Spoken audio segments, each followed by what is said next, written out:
इंसान अक्सर अपनी दौलत और ताकत के नशे में यह भूल जाता है कि उसके ऊपर एक और अदालत है, जहां वकीलों की दलीलें नहीं बल्कि कर्मों का हिसाब होता है। हम अक्सर कहते हैं कि किसी की हाय मत लेना, लेकिन क्या आपने कभी सोचा है कि एक दुखी आत्मा का श्राप एक हंसते खेलते परिवार को कैसे श्मशान बना सकता है? आज हॉन्टेड देवा पर मैं आपको सुनाने जा रही हूँ एक ऐसी रूहानी तबाही की दास्तान, जहाँ एक ताली आशीर्वाद नहीं बल्कि मौत का पैगाम लेकर आई। शहर से दूर एक हवेलीनुमा मकान में ठाकुर रघुवीर सिंह का परिवार रहा करता था। रघुवीर एक रिटायर्ड पुलिस अफसर था, जिसे अपनी वर्दी और ताकत पर बहुत घमंड था। रघुवीर बहुत ही क्रूर स्वभाव का था। उसका बेटा विक्की नशेड़ी और बहुत ही बदतमीज था, और बहू माया बहुत सीधी सादी, जो हर वक्त डरी सहमी रहती थी। माहौल ऐसा था कि गांव वाले उस हवेली के पास से गुजरने में भी कतराते थे, क्योंकि रघुवीर ने अपनी ताकत के दम पर कई गरीबों की जमीनें हड़प ली थी। इसलिए उनके परिवार को कोई भी पसंद नहीं करता था। एक शाम हवेली में विक्की के जन्मदिन की पार्टी चल रही थी। बाहर का माहौल काफी अच्छा था। गर्मी का वक्त था और ठंडी ठंडी हवाएं चल रही थी। तभी एक वृद्ध किन्नर मंगला हवेली के द्वार पर कुछ नेग और बधाई मांगने आई। हवेली का लोहे का गेट खटखटाते हुए वह बोली, ए बाबूजी, कोई है क्या? और इतना कहकर जोर जोर से ताली बजाने लगी। किन्नर की ताली की आवाज सुनकर विक्की लड़खड़ाते हुए हवेली के बाहर आया। उसके हुलिये से लग रहा था कि उसने बहुत शराब पी रखी थी। विक्की ने बहुत ही कड़वाहट के साथ कहा, निकल यहाँ से, भिखारी कहीं की।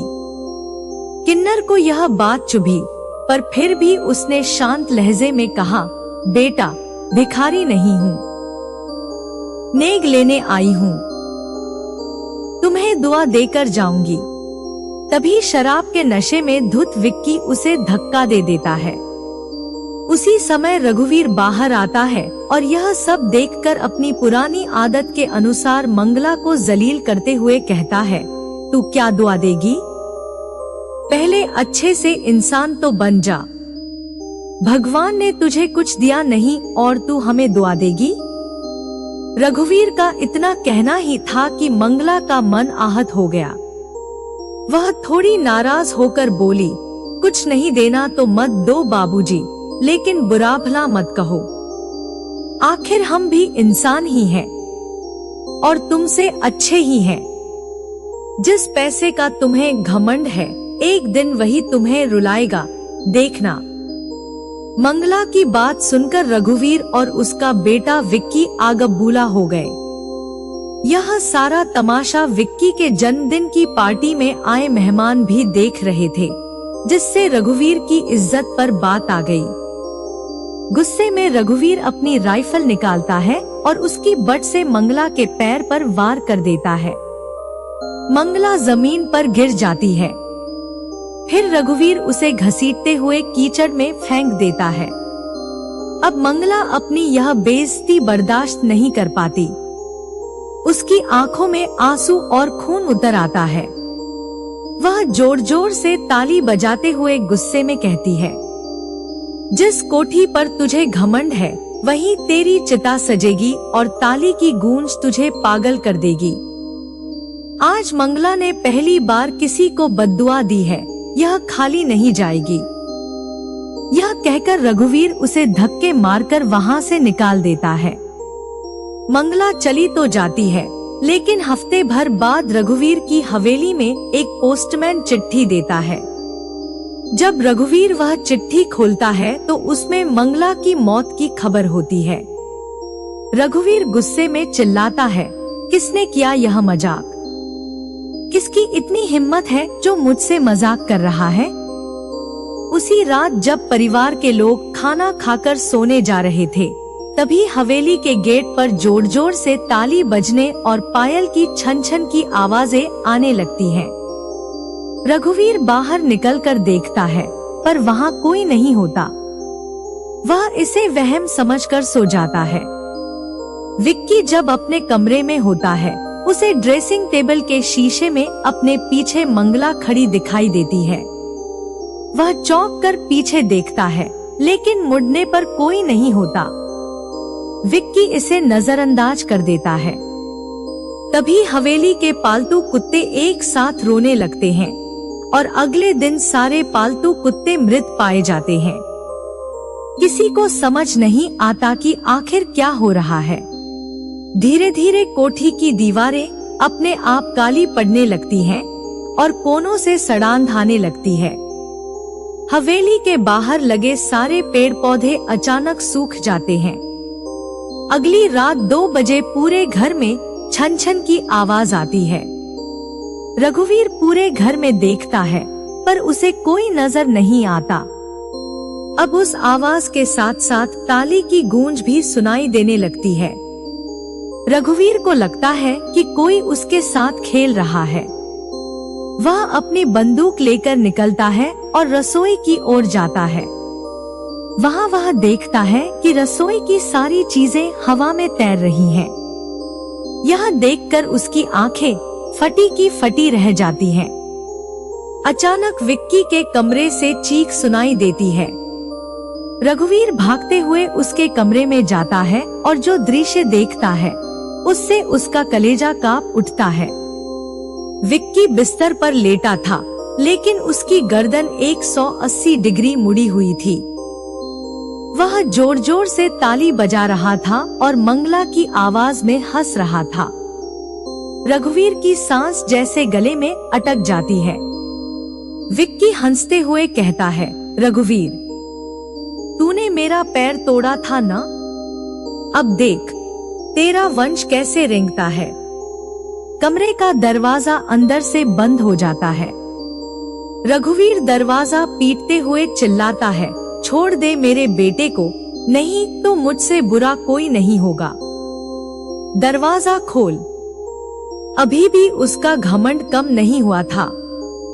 आखिर दरवाजा तोड़ा जाता है तो विक्की बेहोश पड़ा मिलता है। अगले ही दिन रघुवीर एक अघोरी को बुलाता है। अघोरी हवेली में कदम रखते ही कांपने लगता है। वह बताता है कि यह कोई साधारण भूत प्रेत बाधा नहीं है, यह मृत्युदंड का श्राप है। मंगला महाकाली की परम भक्त थी। अघोरी आगे कहता है, इस घर की मिट्टी अब खून मांग रही है। जिसने भी मंगला को दुख दिया है, उसे इसकी कीमत चुकानी होगी। इस श्राप का कोई तोड़ नहीं है। हो सके तो मंगला की आत्मा से माफी मांग लो। इतना कहकर अघोरी चला जाता है। उसी वक्त घर के नौकर चिल्लाते हुए आते हैं, साहब, बहुरानी कहीं गायब हो गई है और कोठी के कुएं से उनकी साड़ी खून से सनी हुई मिली है। रघुवीर यह सुनकर कांप उठता है। उसकी आंखों से आंसू बहने लगते हैं। वह सोचता है कि उसकी बहू की कोई गलती नहीं थी, लेकिन उसके और उसके बेटे के कर्मों की सजा उसे मिली। बाद में पुलिस आती है और कुएं से माया की लाश बरामद होती है। विक्की को होश नहीं था कि क्या हो रहा है। उसकी पत्नी की लाश पोस्टमार्टम के लिए ले जाई जाती है। रात हो चुकी थी। रघुवीर का घमंड अब चकनाचूर हो चुका था। वह अपने बेटे के बिस्तर के पास बैठा था। विक्की को धीरे धीरे होश आता है। होश में आते ही वह पागलों की तरह चिल्लाने लगता है, पापा, मुझे बचा लो, वो किन्नर मुझे मार डालेगी। पापा, वो देखो, वो वहाँ खड़ी हंस रही है। इतना कहते ही वह फिर जोर जोर से हंसने लगता है और ताली बजाता है। वह रघुवीर से कहता है, रघुवीर, कैसा लग रहा है तुझे अब? खर्च कर ले अपना सारा पैसा, ठीक कर ले अपने बेटे को। रघुवीर पूरी तरह टूट चुका था। वह रोते हुए कहता है, छोड़ दे मेरे बेटे को, चाहे तो मेरी जान ले ले। अचानक हवेली की बिजली चली जाती है और पूरा घर अंधेरे में डूब जाता है। इतना घना अंधेरा था कि हाथ को हाथ नहीं सूझता। अचानक माचिस जलने की आवाज आती है। रघुवीर उस ओर देखता है तो विक्की माचिस जलाकर खुद को आग लगा लेता है और ताली बजाते हुए पूरे घर में दौड़ने लगता है। रघुवीर उसे बचाने की कोशिश करता है, लेकिन अदृश्य ताकतें उसे दीवार से चिपका देती हैं। तभी मंगला की विशाल रूह रघुवीर के सामने प्रकट होती है। रघुवीर उससे माफी मांगता है, लेकिन मंगला कहती है, माफी का वक्त तब था जब मैं दरवाजे पर आई थी, अब सिर्फ हिसाब होगा। देखते ही देखते पूरी हवेली में आग लग जाती है। रघुवीर जलती हुई हवेली के अंदर फंस जाता है। बाहर गांव वालों को सिर्फ ताली बजने की आवाजें सुनाई देती हैं। गांव वाले आग बुझाने की कोशिश करते हैं, पर आग जैसे अपने चरम पर थी। देखते ही देखते सब खत्म हो जाता है। अगली सुबह सिर्फ हवेली का ढांचा बचा था। रघुवीर का पूरा परिवार खत्म हो चुका था। आज भी अमावस्या की रात को उस खंडहर से ताली बजने की आवाजें आती हैं। किसी की लाचारी का अपमान न करें, क्योंकि इंसान की अदालत देर कर सकती है, पर रूहानी ताकतों का इंसाफ तुरंत और भयानक होता है। दोस्तों, अगर आपको यह कहानी अच्छी लगी तो चैनल हॉन्टेड दिवा को सब्सक्राइब करें और अपनी राय कमेंट में बताएं। मैं मिलती हूँ आपसे अगली कहानी में। धन्यवाद।